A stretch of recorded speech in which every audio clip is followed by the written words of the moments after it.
I'm really stoked to bring you the first episode of Fabled Academy. My name is Alex and we will discover everything Flesh and Blood related from Germany to Europe and around the world.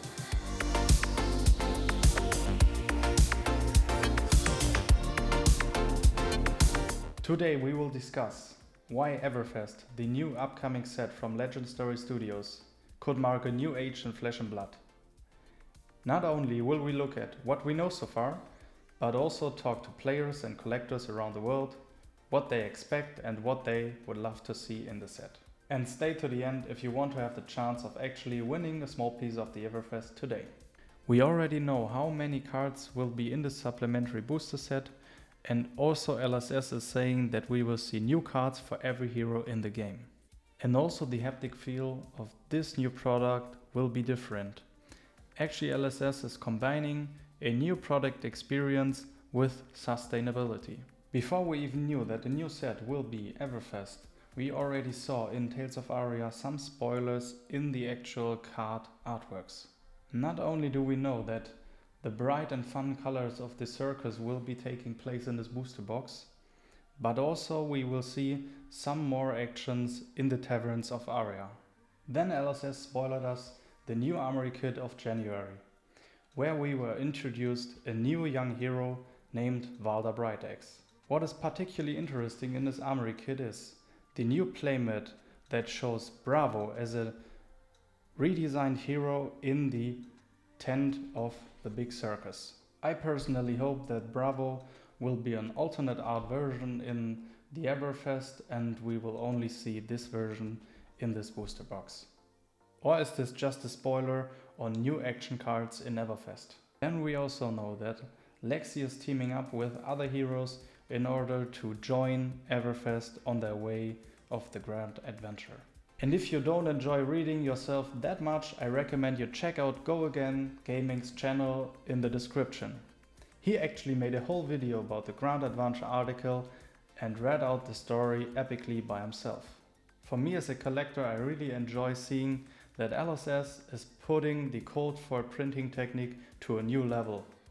Now we see cold foil for the first time not only on the borders of the card, but actually on the artwork of the hero itself. For me it really feels like LSS is opening up doors to a new world with the supplementary booster set. Then we also know from the Merry Christmas article that Lexi is teaming up with other heroes and will be visiting Everfest on the road. This Rounds on Me is a pretty interesting card because it gives players the impression of actually seeing more cards going towards PvE or multiplayer games. Then from the most recent launch of Card Market introducing Flesh and Blood to the marketplace, we saw a second new hero, a Ice Wizard, and also a new card named Macho Grande. Not only did we see Everfest in the last spoilers or card reveals, but also have insights on Everfest in different lore text from the past. For Bravo, Everfest is actually a really important part of his life, and we see this reflected in his lore texts. And if you don't know the lore text of Bravo yet, I recommend you check out the recent video from Paranine's channel actually reading out the lore text. What I really like about Flesh and Blood is how they integrate lore and background stories into their artworks and their game style. And for that a crucial part is also the lore text that you can find in the website and the lore book. And I am just very excited about how much more we will find out about the world of Aria and Everfest in this new set. But how is the community thinking about this set before it is released? I'm really happy to introduce you to some people of the community around the world. My name is Stephen. I go by DM Armada on the internets.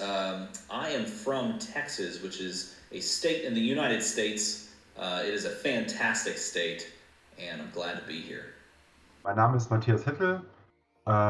Ich komme aus der Nähe von Darmstadt und bin seit jetzt einem knappen halben Jahr in Flesh and Blood eingestiegen. Habe davor sehr, sehr lange kompetitiv Magic the Gathering gespielt So my name's Aaron. I'm from the United Kingdom, and I run a YouTube channel called Go Again Gaming. So it's focused on Flesh and Blood, but more the casual community aspect of it. I run a lot of tournaments on my Discord and what have you, and I live stream box openings and stuff. So it's mainly more of a sort of chill out and play Flesh and Blood rather than a hyper competitive meta style conversation. Playing it back then in 2019 versus playing now, it does feel way different. I like both experiences myself, and I love the idea of the talent system and the way that it's sort of starting to pan out, and with the way that they've shown, like for example, in this upcoming Everfest set, that they're willing to release classes that are connected to talents that have never crossed over. So we have an elemental wizard, which obviously we only ever had one single wizard, a non-talented wizard, and now we have an elemental wizard, which is obviously the talent from Tales of Aria. So I am incredibly excited to see them expand the talent tree and connect the talent trees across like sets. So we're gonna have like a ninja maybe that is like a light ninja or a shadow ninja, and what that may look like or play like is going to be so crazy. Shadow ninjas. Yes. Shadow ninjas. Please give me that. Well, I'm telling you, a Shadow Ninja would be really, really cool. As I started Monarch was out like for half a year or something like that. Tales was first set where I came in and it was new for everybody. I hope that they can put more cards, which benefits more classes, more heroes, more. But I'm not sure. We talked about it in our playgroup, and we recognize that the most important thing on like Runeblade heroes in general is that they have really powerful equipment. Um, when you play Runeblade, you have cards like Grasp of the Arknight, or you can play Arknight Skullcap, and you have when you play Chain, you can play Carrion Husk, or you can play Bloodteeth Skeletor, I think it's the name. So you have really strong equipment which blocks a lot, and that's a strong point for the Runeblade. So I would hope that other heroes getting a little bit better equipment, that they compete with the Runeblade equipments, because I think this is the most important part with why Chain and Briar were so strong, because they had really strong equipment. I want to see more support for Rangers. Because at the moment, yeah, so going back to Azalea is a Ranger. And Rangers are known for having to jump through a load of hoops just to be able to shoot their arrows. So, like normally, like a character like Briar or Oldim, for instance, can just swing at the opponent with their equipped weapon. With Rangers, you have to put a bow into your arsenal first, and then you have to shoot it from your arsenal. So there's a lot more hoops to jump through. And if you don't have a arrow card, you just can't attack. It just the game just won't allow you to attack if you don't have an arrow. So I think that is I was speaking to a lot of people that have said the same thing. Red Zone Rogue, I'll shout him out because he posed this question. The answer to this question would be to have something like a offhand weapon that the Ranger can use, where you don't have to have an arrow card. So again, this is all speculation, but I think a lot of support will need to go into Ranger to make the Ranger more consistent as time goes on. We have seen that with the new Tales of Aria set. We have seen the new equipment card, New Horizon, that allows you to have an additional Arsenal zone. But I think in general, I think the Rangers do need to be ironed out a bit more.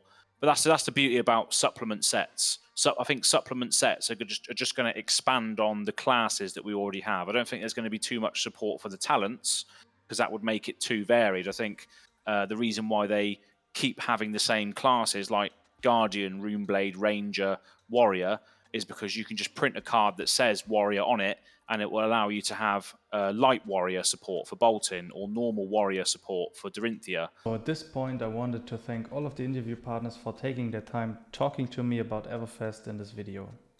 I really appreciate it and have linked all their channels below. So let's talk about Everfest as a collectible set. For me it will be the first supplemental set that I can enjoy from release on. The first supplemental set, named Crucible of War, was released way back when I wasn't into the game. So I can't really compare that experience to Crucible of War myself. But Kitchen Table TCG just uploaded a video comparing Crucible of War to Everfest. I have linked this video below so you can check it out. Of course we will see a new Fabled in Everfest. With the booster box being designed around the circus tent, I really hope we will see the Fabled being the third landmark, actually the carnival tent itself. After LSS releasing 3 gems and then switching to landscapes, it just makes sense that they also ongoingly put out 3 landmarks. LSS is also doing a special slot for the first time in this booster box, known as the Carnival slot. Yet we don't know what this particular will be. From the Grand Adventure we already know that a Bard is joining the hero group, so it could be that we see a new Bard hero in this set. Also it is quite sure that we will see the art style going towards vivid colors, fun and magic around the circus. Personally I hope that we will also see some new places from Aria. And I think Everfest is the perfect place to put in more additions to the Aria story. With the storytelling evolving, we will hopefully see also new places and new scenes from the Grand Adventure. My personal favorite would also be new creatures from Aria. We already know from the lore that Aria is really near bounded with their creatures from the wild. And from a player's perspective, this could be the cards that we already know from Monarch. So whether these are familiars or ally cards, they could transition really nicely here into Everfest and Aria. Also I think adding in the meeps that we know from the lore is a no-brainer. Though I'm not sure how LSS is fitting in Monarch into the Everfest theme, because it is taking place in Aria. And with all the fun and fortune in the set, I don't know if Light and Shadow will fit in perfectly here. But maybe we will see Light and Shadow reflecting in the circus show. And as of today, as I'm filming this video, Tall Timmy and Flugen Box announced an opening of the first Everfest first edition box on YouTube. For all of you who want to experience something of Everfest actually before the set comes out, I recommend you check out your local game stores and play for the Armory kits. But the big question is, what comes after Everfest? I personally think that the Grand Adventure article will have a big impact after the Everfest, and also that we will see new spoilers for upcoming cards and scenarios in the Everfest booster box. But if you want to actually win a little piece of the Everfest now, then I have something for you. I will give out 2 cold foils from Tales of Aria, which spoiler the art of the Everfest for you. And if you want to win one of these, just simply subscribe to the Fabled Academy and write in the description why you think Everfest will be something special for the future of Flesh and Blood. Thank you so much for staying this long into the video. I really hope you enjoyed it, and we will see us in the next episode of Fabled Academy.